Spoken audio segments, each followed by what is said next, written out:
let's talk about some of the most important questions for your geography examination. Now here the first question talks about the Asian Infrastructure Investment Bank. Now this is a very important question and related to the recent developments. So it is definitely a kind of bank that it's a kind of platform which focuses both on the Asian and the non-Asian countries as members. So you would have Asia Pacific nations which are part of it. All the members do not have equal right for voting. The right for voting is in proportion to the size of the economy and the capital invested. The next is the headquarters are located not in Shanghai but in Beijing. So you would have only first as the right option here. The next is which one of the following does not promote the formation of federal states. Now when you are talking about federal states, one of the basic ideas is we are talking about a vast area where you would have center as well as the state government functioning.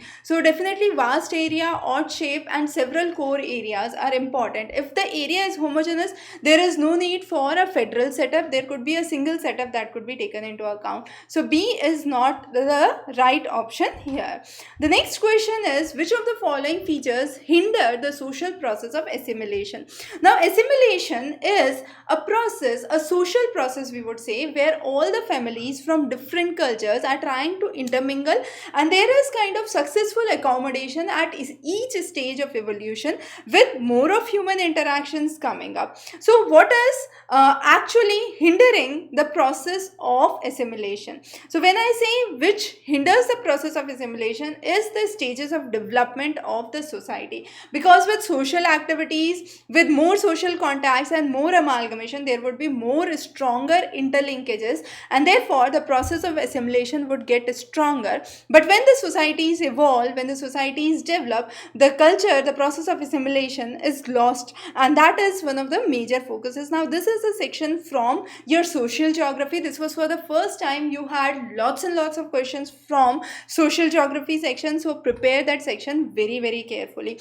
Now again there were questions based on the census data, the statistical data that's there. So there is a lot of concepts to remember and you must be thorough with that because it's very scoring. If you know that, you are 100% to secure good marks. Now here, which religion is the largest universalizing religion in the world today? So the highest universalizing religion we believe is Christianity with nearly 2 million followers, Islam being the next with nearly 1.3 billion followers, and then comes Hinduism. So that's the order you would have first, second and third. Now you are asked about the largest, so definitely Christianity is the right option. The next is which of the following subjects are part of the concurrent list. Now price control is part of the concurrent list and we have the list here for you, so you can just go through the list that is available here and try to memorize it. Since this was asked for one of the times, this can be a probable question, and in line with the GST and the changes in the structures for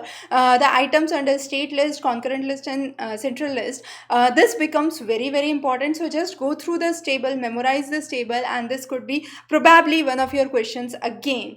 The next is when it comes to share of Muslim population to the total population in India. Now this is again, as I said, one of the questions from census. You need to understand the highest proportion is from Jammu Kashmir with nearly 68% population out of the total population being Muslim. Then you have Assam with nearly 34% population, West Bengal with nearly 27 population, and then you would have Kerala and Uttar Pradesh. So B becomes your right option here. The next important type of questions that are asked are regarding cartography technique. So here if you are doing your practicals wholeheartedly, this should not be a problem. When we are talking about different colors, we are focusing on a chorochromatic theme. So chorochromatic, it means colors. So as simple as that. Choroschematic, where you are talking about schemes, it could be in the form of dots, circles, triangles or whatsoever.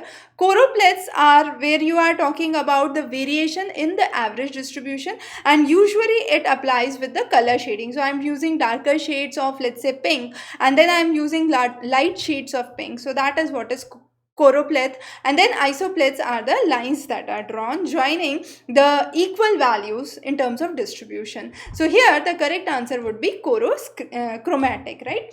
The next is, which one of the following is a relative measure of dispersion? Now, as we have covered in our classes on the statistics, dispersion can be of two types. You have the absolute and the relative dispersion. You can go back and refer that for more details. Now, standard deviation, quartile deviation, and range are all part of absolute dispersions. However, when we talk about relative dispersion, we are focusing on the covariant of the coefficient of variation. So you would have C as the right option here.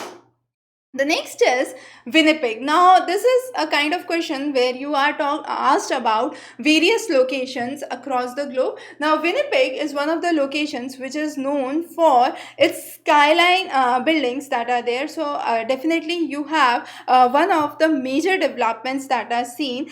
This is the capital of Manitoba in Canada. So, again, one of the major centers, and this also lies in the region of your grassland. So, again, a high production area that is seen. So that is one of the major benefits that we say about the city. The next is the Kimberley. Now, Kimberley is known for mining, and definitely diamond mining is one of the major developments, and one of the biggest mining town is also referred to as Big Hole, where you have the diamond exploration that all started. So those were kind of questions that are usually asked for your geography. As we can see, you have diversification from each and every aspect, and most recently what we have seen is a higher emphasis on the section on human geography, more of the scholars, more of their works, and a lot of information which is factual is being asked. Also, there is one question which is nowadays passage based, so it becomes very scoring. You have a question, a passage, based on that you have 5 questions.